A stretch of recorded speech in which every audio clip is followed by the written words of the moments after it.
Well, let's move into our Q&A segment. I love a good question, Victoria. Why don't you tell us what question has come in for this week? So this question is, how do I communicate with my spouse who is a level 10 introvert? When we were dating, we had long conversations and long texts, but now I have to ask 20 questions to get anything out.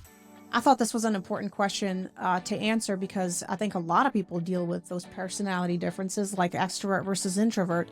And I think a lot of women deal with these challenges of trying to pull something out of the man to get on the same page because their man may not be as conversational.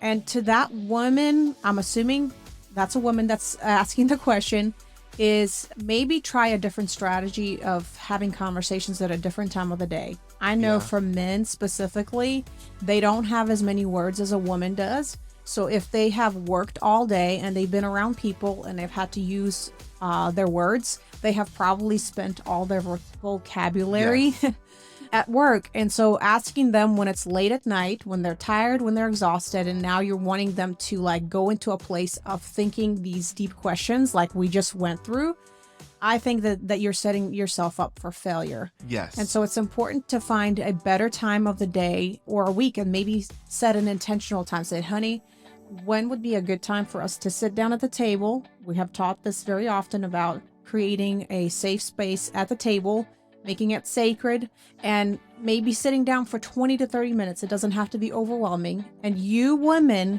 coming to the table with maybe one or two questions. Don't come with a humongous list, but pray about it and ask God to give you a strategy of what to address first and maybe use less words to address those things, and then just go one step at a time, and maybe set that time where they may not be as exhausted and overwhelmed by already have been using all those words throughout the day. And I think it works whether or not it's the husband or the wife who's introverted, because I married an introvert. I'm an introvert, so. Yeah, so sometimes I feel like I'm pulling teeth and I'm trying to ask questions to get a response from her. And maybe it does take 20 questions. You've got to be patient.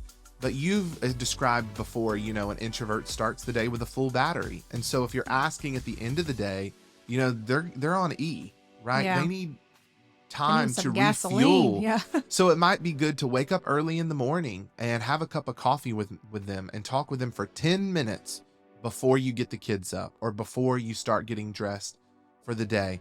And it might mean going the extra mile of, what is their favorite morning beverage? Is it hot lemon water? Is it a latte or a hot tea?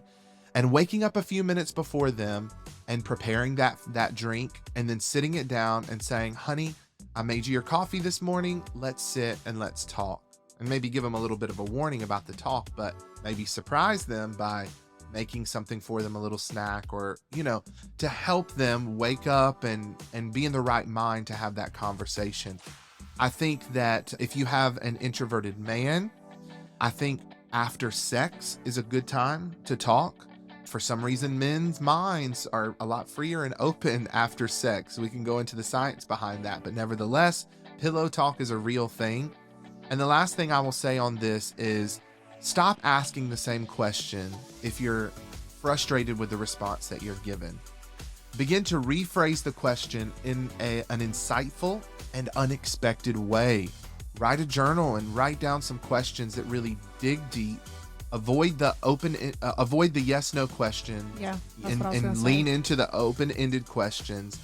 And finally, why don't you start the conversation not by trying to pull out the information you're looking for, but with a genuine desire. Ask them about something that they are interested in, whether it be a hobby or, something that spurs their intellect. A lot of times women, they will rattle off questions to their husband and bypass the intellectual stimulants that really turn them on, so to speak. Even if you hate the topic, like your husband's obsessed with politics, ask them something that's intriguing and learn the art of the pivot to bring that question into the realm of the question that you really want to ask, to be able to extract some information. I know it seems like a lot of work, and we've got to do it both ways, to investigate, enroll at the university of your spouse to get to know them. have a genuine interest in what turns them on, and then allow the conversation to organically move, albeit maybe a little push here and there, in a direction where you can extract some information, get an answer to a question that you would have otherwise got a blank stare or crickets from. Yeah, and one other thing that I was going to say is a lot of times introverts need time to think. Yeah. And oftentimes those extroverts are people that are kind of already have words in their backpack. They're ready to kind of spit out whatever, answers.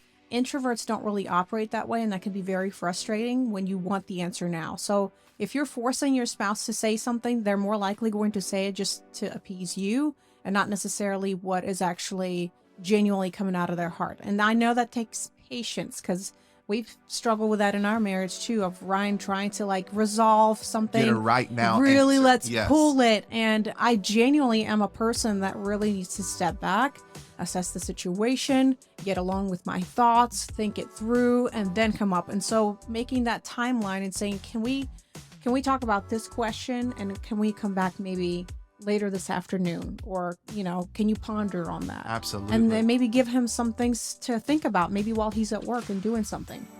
I love that. I think that was a really good answer, if I do say so myself.